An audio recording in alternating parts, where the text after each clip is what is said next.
வடலூர் சத்தியஞான சபை தைப்பூச ஜோதி தரிசன பெருவிழாவில் காலை 6 மணிக்கு முதல் ஜோதியை ஏராளமானோர் தரிசித்தனர். கூடுதல் விவரங்களை செய்தியாளர் செந்தில்துரையிடம் கேட்டு பெறலாம். செந்தில்துரை, பக்தர்களுக்காக என்னென்ன ஏற்பாடுகள் எல்லாம் செய்யப்பட்டிருக்கு? விவரம்.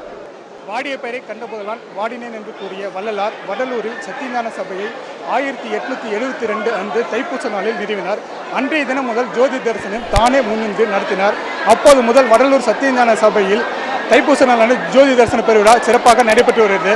இதன்படி நேற்று 154வது தைப்பூச பெருவிழா கொடியேற்றத்துடன் துவங்கியது. இன்று முக்கிய நிகழ்வான ஜோதி தரிசனம் காண்பிக்கப்பட்டது. அதன் அடிப்படையில் இன்று காலை 6 மணிக்கு கருப்பு திரை, நீலத்திரை, வெண்மைத்திரை, பச்சைத்திரை, சிவப்பு திரை, பொன்மைத்திரை ஆகிய 7 திரைகளை விலக்கி ஜோதி தரிசனம் காண்பிக்கப்பட்டது. அப்போது அங்கு கூடியிருந்த சன்மார்க்க நண்பர்கள் அருட்பெருஞ்சோதி அருட்பெருஞ்சோதி தனிப்பெருங்கருணை அருட்பெருஞ்சோதி என்கிற தாரக மந்திரத்தை சொல்லிக்கொண்டே ஜோதி தரிசனை கண்டுகளித்தனர். இந்த நிகழ்வை காண்பதற்காக தமிழகத்தில் பிற மாவட்டத்திலிருந்தும் பிற மாநிலத்திலிருந்தும் வெளிநாடுகளிலிருந்தும் சன்மார்க்க நண்பர்கள் ஜோதி தரிசனை காண கூடியிருக்கின்றனர். இங்கு 1500க்கும் மேற்பட்ட போலீசார் பாதுகாப்பு பணியில் ஈடுபட்டு வருகின்றனர். செந்தில்துரை, ஜோதி தரிசனத்தில் என்ன சிறப்பு? நாளை வரை நடைபெற உள்ள சூழலில் பக்தர்களுக்கு ஏதேனும் கட்டுப்பாடுகள் எல்லாம் விதிக்கப்பட்டிருக்கா?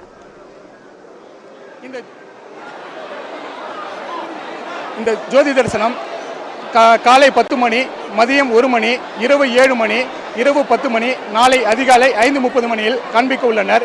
இங்கு வரும் பக்தர்களை கூட்ட நெரிசலை கட்டுப்படுத்துவதற்காக 5 கிலோமீட்டரில் போக்குவரத்து நிறுத்த தடை செய்யப்பட்டுள்ளது. இதனால் பொதுமக்கள் அங்கிருந்து நடந்தபடியே உள்ளே கோவில் வளாகத்தில் சாமி தரிசனை கண்டுகளித்து வருகின்றனர். ஜோதி தரிசனை கண்டுகளித்து வருகின்றனர்.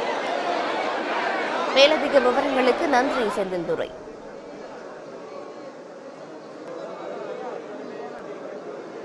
உடனுக்குடன் செய்திகளை தெரிந்து கொள்ள சன் நியூஸ் பெல் ஐகானை கிளிக் பண்ணுங்க.